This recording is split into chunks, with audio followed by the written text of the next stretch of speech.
राधे राधे भक्तों, स्वागत है आपका मेरे विद राधे कृष्ण चैनल में। आज मैं आई हूँ श्री कृष्ण की नगरी मथुरा में और मैं करने वाली हूँ गोवर्धन पर्वत की संपूर्ण परिक्रमा।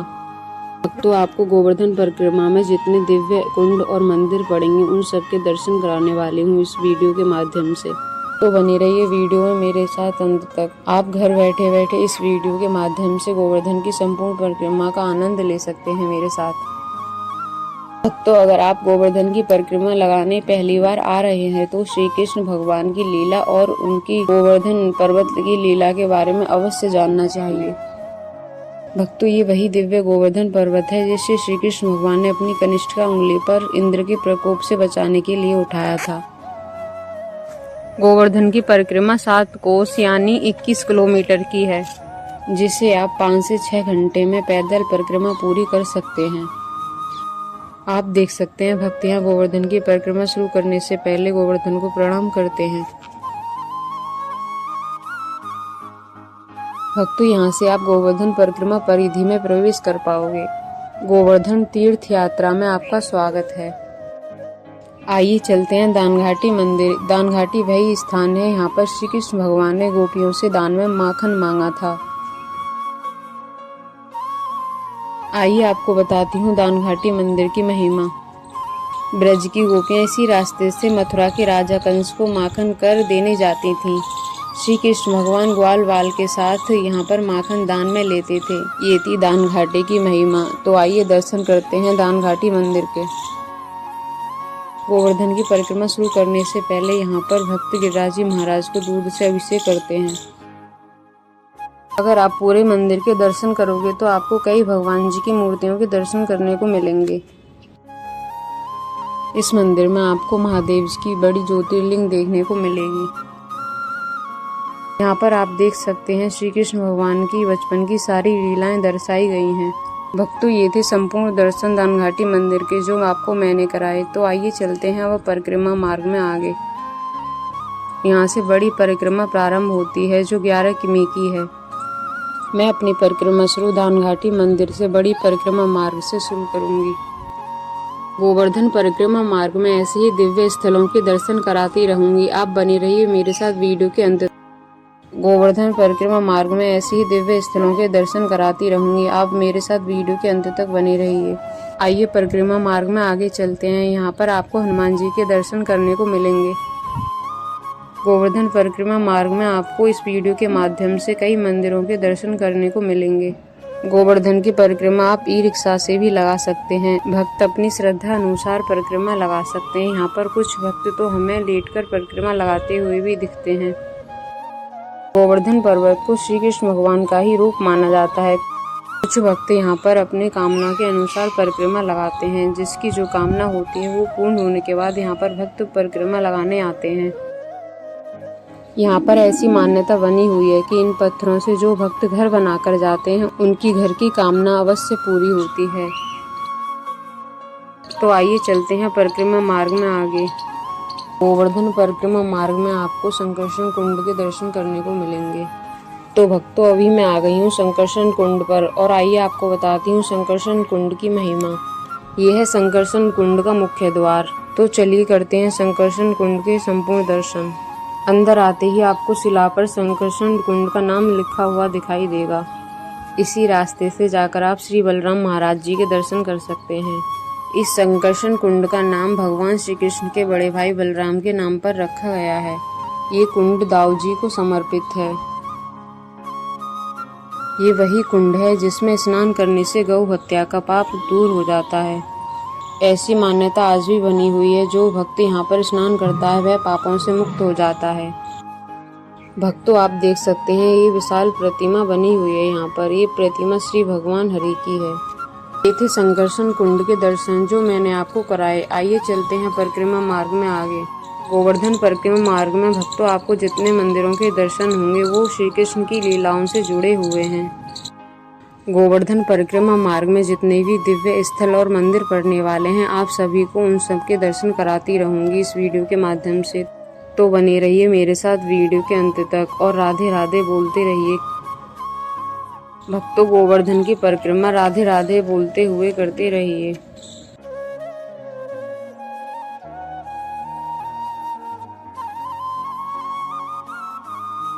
भक्तों, मैं 4 किलोमीटर की बड़ी परिक्रमा पूरी कर चुकी हूँ। अब मेरी शेष 6 किलोमीटर की परिक्रमा रह गई है, तो आइए पूरी करते हैं 6 किलोमीटर की बड़ी परिक्रमा। यहाँ से पूंछरेखा लोठा मंदिर 1 किलोमीटर रह जाता है। आइए आपको दर्शन कराती हूँ पूंछरेखा लोठा मंदिर के। यह एक प्राचीन मंदिर है जो श्री कृष्ण भगवान की लीला से जुड़ा हुआ है। आइए आपको बताती हूँ पूंछरेखा लोठा मंदिर की महिमा। जब श्री कृष्ण भगवान लीला समाप्त करके वैकुंठ जाने लगे तो उन्होंने अपने सखा पूंछरेखा लोटा को गोवर्धन पर्वत की तलहटी में विराजमान किया। साथ ही कहा कि जो भक्त गोवर्धन की परिक्रमा करेगा उनकी हाजिरी लेनी होगी। उसी समय सखा पूंछरेखा लोटा ने कृष्ण भगवान से कहा कि मैं हाजिरी तो ले लूंगा, लेकिन आपको दर्शन देने आना होगा। श्री कृष्ण भगवान राजी हो गए। जब गोपियों को इस घटना के बारे में पता चला तो गोपियां श्री कृष्ण भगवान को पूरे ब्रज में ढूंढने लगीं। तब गोपियां इसी स्थान पर आईं और पूछने लगीं। एक सखी दूसरी सखी से बोली, तू पूछ रही, तो दूसरी सखी तीसरी सखी से बोली, तू पूछ रही। इसके बाद वह लौट गईं। इस पूछने के कारण से इस स्थान का नाम पूंछरेखा लोठा पड़ा। तो ये थी पूंछरेखा लोठा मंदिर की महिमा जो मैंने आपको बताई और मंदिर के दर्शन कराए। तो चलते हैं परिक्रमा मार्ग में आगे। यहाँ से जतिपुरा 2 किलोमीटर और गोवर्धन 5 किलोमीटर रह जाता है। श्री कृष्ण भगवान गोवर्धन पर्वत पर गाय चराने आते थे। यहाँ पर बहुत सारी गाय आपको देखने को मिलेंगी।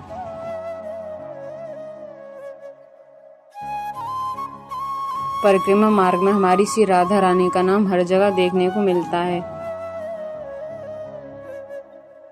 यहाँ पर हमारी बड़ी परिक्रमा संपन्न होती है। अब हम करेंगे छोटी परिक्रमा।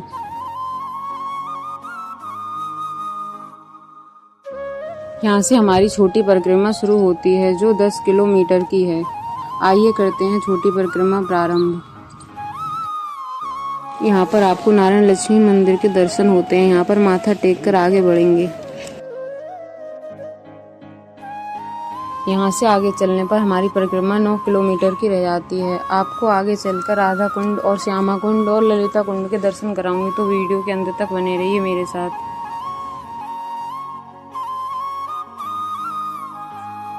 यहाँ से आगे चलने पर आपको चैतन्य महाप्रभु मंदिर के दर्शन करने को मिलेंगे। ये चैतन्य महाप्रभु का मंदिर राधा गांव में स्थित है। यह है मंदिर का प्रमुख द्वार। यहाँ से हम मंदिर में प्रवेश करेंगे। आइए आपको चैतन्य महाप्रभु मंदिर के दर्शन कराती हूँ और बताती हूँ इस मंदिर की महिमा। हमारे चैतन्य महाप्रभु को श्री कृष्ण भगवान का ही रूप माना जाता है। यहाँ पर हमारे श्री कृष्ण भगवान चैतन्य महाप्रभु के रूप में विराजमान है। हमारे श्री कृष्ण भगवान यहाँ पर शांत रूप में खड़े हैं। दर्शकों, अगर गोवर्धन परिक्रमा मार्ग में आप चैतन्य महाप्रभु के मंदिर में आओगे तो आपको बेहद शांति और सुकून महसूस होगी। ये थे चैतन्य महाप्रभु के संपूर्ण दर्शन जो मैंने आपको कराए। तो आइए चलते हैं परिक्रमा मार्ग में आगे चलकर आपको राधा कुंड के दर्शन होंगे। आपको बताती हूँ राधा कुंड की महिमा और कराऊंगी संपूर्ण दर्शन। तो अभी मैं आ गई हूँ राधा कुंड पर। तो आपको बताती हूँ राधा कुंड की क्या मान्यता है। राधा रानी ने इस कुंड को अपने कंगन से खोदकर बनाया था। राधा कुंड में नहाने से भक्तों को गौ हत्या पाप से मुक्ति मिलती है। आइए आपको बताती हूँ राधा कुंड की कथा। गोवर्धन पर्वत पर श्री कृष्ण भगवान ने अरिष्टासुर नामक राक्षस का वध किया था। अरिष्टासुर बैल का रूप धारण करके श्री कृष्ण भगवान से युद्ध करने आया था। श्री कृष्ण भगवान ने उसको बैल के रूप में मार दिया और फिर राधा रानी के पास आ गए। उन्होंने राधा रानी को छू लिया। इसी बात पर राधा रानी नाराज हुई। राधा रानी बोली, आपने मुझे छूकर गौ हत्या का भागीदार बना दिया। तब राधा रानी ने कंगन से इस कुंड को खोदा। राधा रानी ने इस कुंड को मानसी गंगा से जल लाकर भरा। राधा रानी ने इस कुंड में स्नान किया। इस कुंड की वही मान्यता आज भी बनी हुई है। जो व्यक्ति इस कुंड में स्नान करता है उसके पाप दूर हो जाते हैं। ये थे राधा कुंड के संपूर्ण दर्शन जो मैंने आपको कराए। अब चलते हैं हम श्यामा कुंड। आइए आपको बताती हूँ श्यामा कुंड की कथा। श्री कृष्ण भगवान ने गौ हत्या का पाप खत्म करने के लिए जमीन में एड़ी मारकर इस कुंड को बनाया था और इसमें स्नान करके गौ हत्या पाप से मुक्त हुए। ये थी श्यामा कुंड की कथा जो मैंने आपको बताई। आइए चलते हैं ललिता कुंड पर आगे। मैं आ गई हूँ ललिता कुंड पर और आपको दर्शन कराती हूँ ललिता कुंड के। ललिता हमारी श्री राधा रानी की प्रिय सखी थीं। ललिता सखी इसी कुंड में स्नान के लिए सुबह आती थीं। ये थे ललिता कुंड के संपूर्ण दर्शन जो मैंने आपको कराए। आइए गोवर्धन परिक्रमा मार्ग में आगे चलते हैं। आगे चलकर आपको दिव्य सरोवर के दर्शन होंगे। इस सरोवर का नाम कुसुम सरोवर है। कुसुम सरोवर 450 फीट लंबा और 60 फीट गहरा है। आइए आपको इस सरोवर के संपूर्ण दर्शन कराती हूँ। आप देख सकते हैं कुसुम सरोवर को बेहद ही खूबसूरत बनाया गया है। आइए आपको बताती हूँ कुसुम सरोवर की महिमा। भगवान श्री कृष्ण और राधा रानी जी छुप छुप कर कुसुम सरोवर पर ही मिलने आते थे। इसी सरोवर पर राधा रानी और उनकी सखियां भगवान श्री कृष्ण के लिए फूल चुनने कुसुम सरोवर गोवर्धन पर्वत आया करती थीं। ये थी कुसुम सरोवर की महिमा। आप देख सकते हैं इस सरोवर के चारों तरफ बहुत सारी सीढ़ियां बनी हुई हैं। चारों तरफ यहाँ पर कदम के पेड़ देखने को मिलते हैं। कदम के पेड़ भगवान श्री कृष्ण को अति प्रिय थे। उनकी ज्यादातर लीला कदम के पेड़ से ही जुड़ी हुई हैं। कुसुम सरोवर के पास कई मंदिर और आश्रम देखने को भी मिलेंगे। ये थे कुसुम सरोवर के दर्शन जो आपको मैंने कराए। आइए अब चलते हैं परिक्रमा मार्ग में आगे। यहाँ से चलने के बाद हमारी परिक्रमा 1 किलोमीटर की रह जाती है जो मानसी गंगा पर जाकर संपूर्ण होती है। श्री कृष्ण की नगरी मथुरा में गोवर्धन परिक्रमा मार्ग में आपको मंदिरों के दर्शन करने को मिलेंगे। आइए आपको गोवर्धन पर्वत के दर्शन कराती हूँ। यह है गोवर्धन पर्वत। यहाँ पर हम इनको प्रणाम करने के बाद परिक्रमा मार्ग में आगे चलेंगे।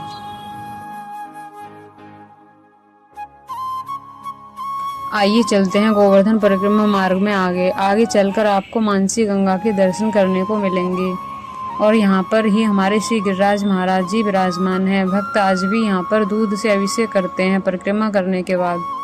आइए आपको गिरिराज मंदिर के संपूर्ण दर्शन कराती हूँ। भक्त यहाँ पर गिरिराज महाराज के साथ परिक्रमा करते हैं। मान्यता है कि जो भक्त साथ परिक्रमा करते हैं उनको श्री कृष्ण का आशीर्वाद मिलता है। आइए चलते हैं गिरिराज महाराज के दर्शन करते हैं और मैं उनकी परिक्रमा भी लगाऊंगी। आप गिरिराज मंदिर के चारों ओर घूमकर 7 परिक्रमा पूरी कर सकते हैं और श्री कृष्ण भगवान का आशीर्वाद पा सकते हैं।